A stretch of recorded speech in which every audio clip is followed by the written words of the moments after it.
ಕಷ್ಟ. ಶಿಕ್ಷಣದಿಂದ ಮಾತ್ರ ಸಾಧ್ಯ. ಶಿಕ್ಷಣ ಇನ್ನೂ ಎಲ್ಲರೂ ಸಿಗ್ತಾ ಇಲ್ಲ.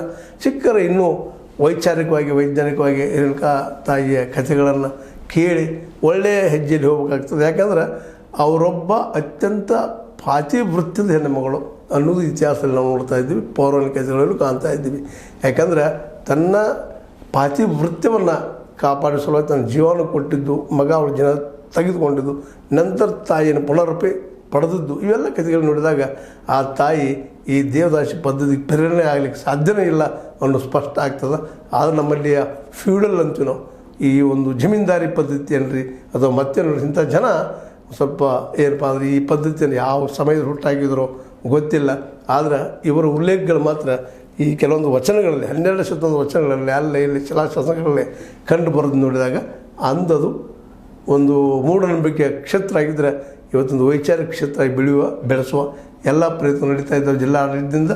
ಜೊತೆಗೆ ಇನ್ನಷ್ಟು ಅಲ್ಲಿ ಏನಂತೀರಿ ನೀವು ಅದಕ್ಕೆ ವೈಜ್ಞಾನಿಕವಾಗಿ ಆ ಕಟ್ಟಡಗಳು ನಿರ್ಮಾಣ ಆದ್ರೆ ಇನ್ನೂ ಸ್ವಲ್ಪ ಆರ್ಥಿಕವಾಗಿಯೂ ಅಭಿವೃದ್ಧಿ ಆಗ್ತದೆ, ಜನಕ್ಕೆ ಅನುಕೂಲ ಆಗ್ತದೆ. ಜೊತೆಗೆ ಒಂದು ಪ್ರವಾಸಿ ಕೇಂದ್ರ ಆಗಿ ಇಡೀ ರಾಷ್ಟ್ರ ಮಟ್ಟದಲ್ಲಿ ಅವು ಸಾಧ್ಯತೆಗಳಿದ್ದಾವೆ. ಯಾಕಂದ್ರೆ ಈ ಒಂದು ಆಂಧ್ರದಲ್ಲೇ ಬೇಡ ನಮ್ಮ ಆಂಧ್ರದಲ್ಲಿ ಬಾಲಾಜಿ ದೇವಸ್ಥಾನ ಆಗಿರ್ಬೋದು, ಆಮೇಲೆ ಶ್ರೀಶೈಲ ಆಗಿರ್ಬೋದು, ಇವೆಲ್ಲ ಇವತ್ತು ಯಾವ ರೀತಿ ಬೆಳೆದಿದ್ದಾವಪ್ಪ ಅಂದ್ರೆ ಅಲ್ಲಿ ಹೋದ್ರೆ ಮನುಷ್ಯಕ್ಕೆ ಸಂತೋಷ ಖುಷಿ ಕೊಡುವಂಥವು.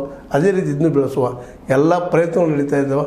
ಅದಕ್ಕೆ ಇಲ್ಲಿಯ ಈಗಿನ ಹೊಸ ಪೀಳಿಗೆ ರೇಣುಕಾಂಬೆಗೆ ನಡೆದುಕೊಳ್ಳುವ ಜೊತೆಗೆ ಅಲ್ಲಿ ವೈಚಾರಿಕತೆಯ ಜನನೂ ಅಲ್ಲಿ ಹೋಗೋದ್ರಿಂದಾಗಿ ಹೊಸ ರೀತಿಯ ಒಂದು ರೂಪನ್ನು ಪಡಿಬೋದು ಅಂತೇಳಿ ಈ ಸಂದರ್ಭದಲ್ಲಿ ನಾವು ಅದನ್ನು ವಿಶ್ಲೇಷಿಸಬೇಕಾಗ್ತದೆ. ಏನೂ ಆಗಲಿ ಈ ಯಲ್ಲಮ್ಮನ ಗುಡ್ಡಕ್ಕೆ ಹೊಸ ರೂಪ ಕೊಡುವಂಥ ಪ್ರಯತ್ನ ಜಿಲ್ಲಾಡಳಿತ ಮಾಡಲಿಕ್ಕತ್ತದ. ಜೊತೆಗೆ ಇದರಿಂದ ಸತೀಶ್ ಅವರು ಅಲ್ಲಿ ಲೋಕಲ್ ಇದ್ದಂಥ ಶಾಸಕರು ದೊಡ್ಡ ಪ್ರಯತ್ನವನ್ನು ಮಾಡ್ತಾ ಇದ್ದಾರೆ ಅನ್ನೋದು ಮಾತ್ರ ಅಷ್ಟು ಸತ್ಯದ.